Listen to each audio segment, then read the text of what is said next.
sa panibago ng mga episode ng aming channel at ako nga po pala ulit si Allen ng Greenyard TV. And para naman sa vlog natin for today, simulan natin ang ating taon sa isang topic na makakapag-reduce ng stress sa ating mga sarili. So eto, gumawa tayo ng listahan, panibagong listahan ng mga halaman na maaaring makatulong sa atin sa pag-release at saka pag-reduce ng ating stress at anxiety. So yan, iisa-isahin natin yung mga listahan na yan. At syempre, ang dahilan na rin kung bakit sila nakakatulong para reduce yung stress or anxiety na meron tayo. At bago tayo pumunta sa ating topic, sa mga bago pa lamang po sa aming channel, huwag niyo po kakalimutan na mag-like, share, and subscribe, and pakihit na rin po yung notification bell para maging updated kayo sa mga susunod pa naming videos.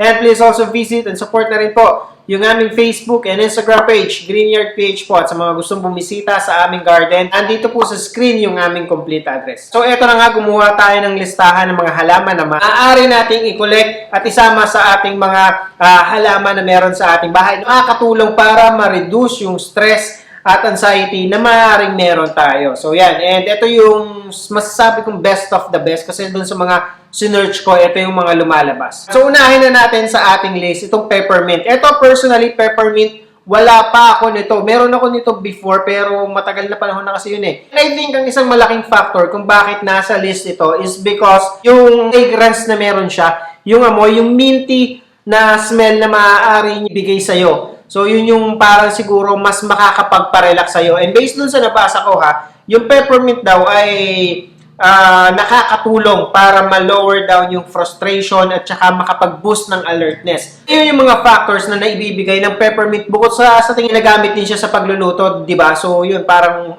malaking factor siya bukod dun sa gamit sa kusina. At saka personally pala, kung halimbawa meron kayong ginagamit na, kasi meron kaming mga essential oils na tinatawag, yung Young Living Essential Oils. Yung mga oil na inilalagay sa humidifier na parang nasa maliit na botelya lamang siya eh. And yun, meron siya kasing kasama doon na peppermint na ginagamit namin. Hindi lamang doon sa hindi lamang na pang-drop doon sa pinaka-humidifier natin. Kung hindi pati na rin na ginagamit namin.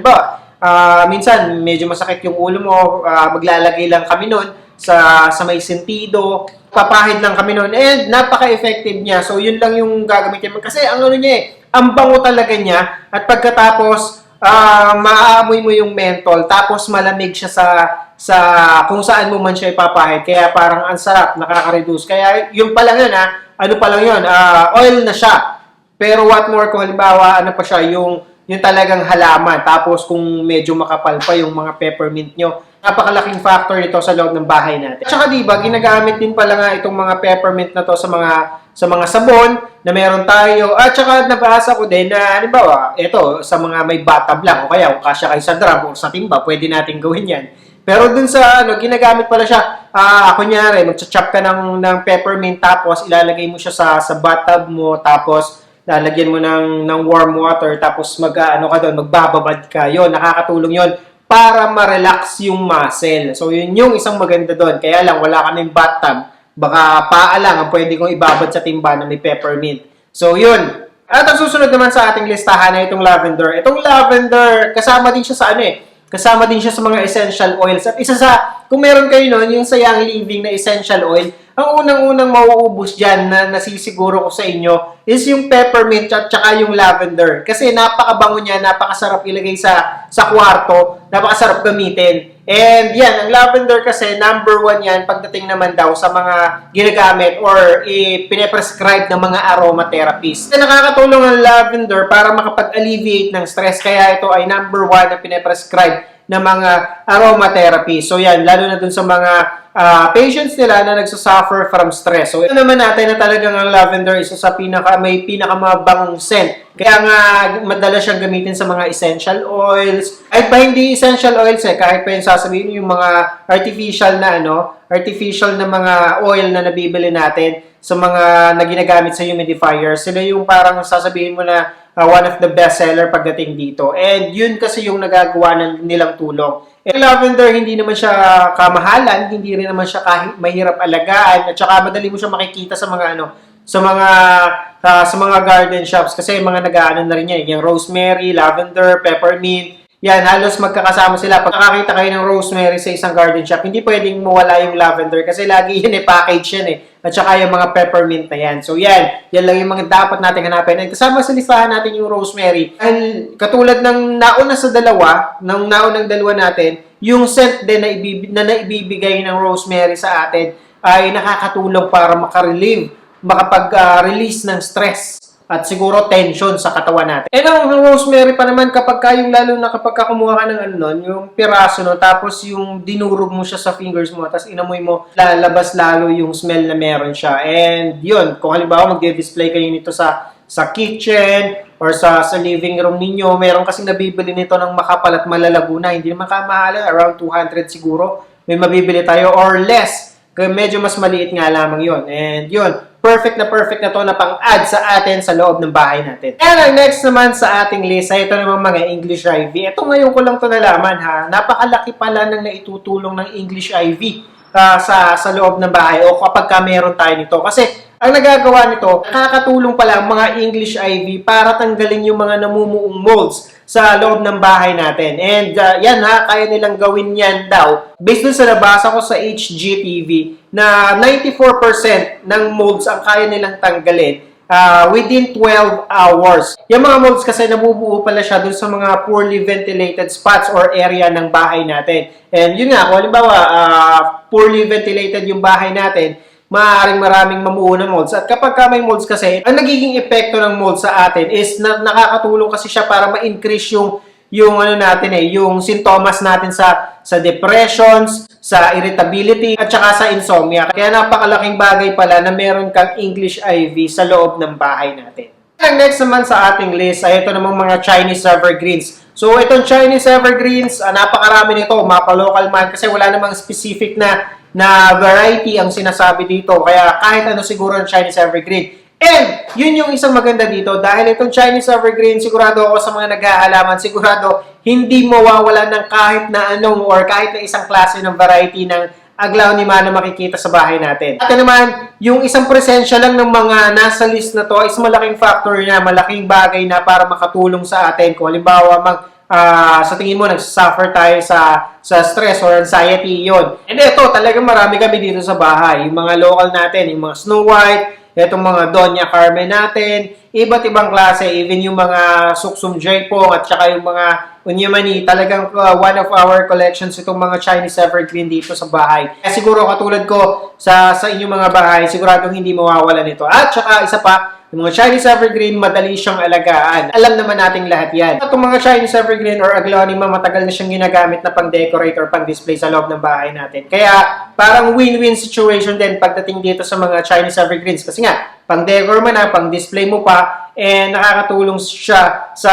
mas ma-improve yung well-being at saka yung productivity. Yun yung nagagawang factor nitong mga aglaonema naman based dun sa ating nabasa. So at least alam ko meron na sa bawat sa mga viewers natin, sa mga nanonood, sa mga mahilig sa halaman, at least alam ko na kadalasan o karamihan sa atin meron ng aglaonema. Kaya hindi tayo mawawala ng halaman dito sa listahan talaga natin na to. And ang next naman sa ating list ay ito namang aloe vera. Ito, nagugulat ako dito sa halaman na to kasi napakarami talaga niyang benefits kayong makukuha. Napakarami niyang benefits kasi ginagamit siyang panggamot sa sugat. Ang dami mong pwedeng gawin sa mga aloe vera. Ginagamit siyang gamot sa mga skin diseases, even sa mga dandruff, di ba? Primary ingredient pa nga siya sa mga shampoo. Nakakatulong rin pala siya para makapag-release ng stress. So, huwag nating smulan pala itong mga aloe vera kasi napakalaking bagay talaga nito. And ang maganda mo sa kanya, hindi siya alagayin talaga. Yun nga lang, dito sa amin, may aloe vera kami, pero yung aloe vera na meron kami dito, hybrid na or imported. Pero sa tingin ko, since ka-family naman siya ng aloe vera, yung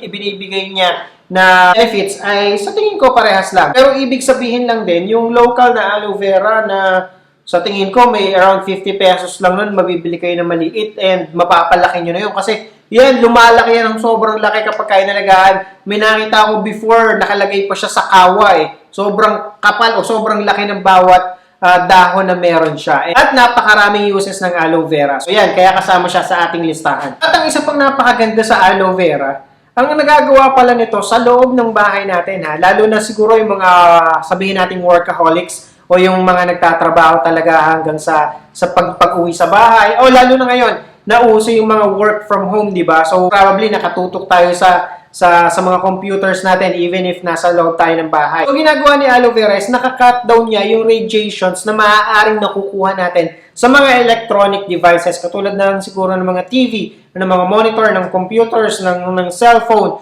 So, na maaaring ginagamit natin. Kaya yun yung isang malaking factor pagdating dito sa aloe vera. At kapag pinag-uusapan itong mga ganitong topic, hindi pwedeng mawala sa listahan natin yung mga snake plants. Napaka-powerful kasi talaga ng mga snake plants eh. Even yung mga yung mga dwarf na snake plants, pwede natin kasi siyang ilagay sa loob ng bahay natin, sa kwarto natin. Sobrang low maintenance ng halaman na to. Tapos napakalaki pa ng tulong kasi ayan, nakakapag-release siya. Isa siya sa mga halaman na kaya mag-release ng oxygen ng 24 hours na dire-diretso. Kaya nga parang mas preferably ilagay siya sa mga kwarto. Yung pag-absorb niya ng toxins and then pag-release niya ng oxygen sa palibot natin, sa air natin, malaking impact 'yon na makakatulong para ma-boost yung ating sleep, yung ating mood, tsaka yung ating energy level. So, yun. And wala namang kahit na anong varieties din. Ito, maalin kung ano yung gusto mo. Dwarf snake plants, yung malalaki.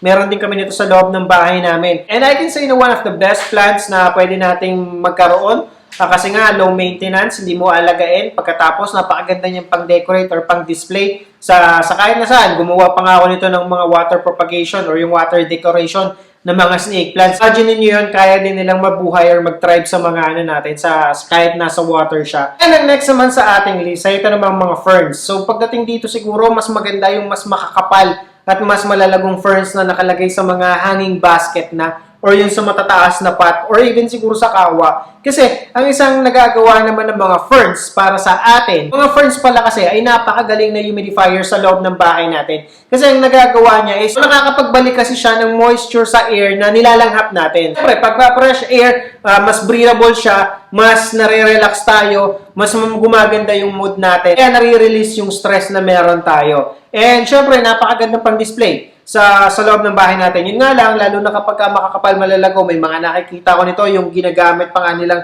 lalagyan ng fern nila is yung cap o yung takip ng electric fan. So doon nila nilalagay yung ferns nila, tapos naka-display, nakasabit lamang. Yun nga lang, kailangan ng medyo malaking space, malaking part ng corner yung masasakop nito kapag naglagay tayo ng fern sa loob ng bahay natin. Pero may mga nabibili naman ito na nasa small basket lamang. Siyempre, mas sa tingin ko, mas effective nga lang at mas maraming maibabalik na humidity yung mas malalaking ferns.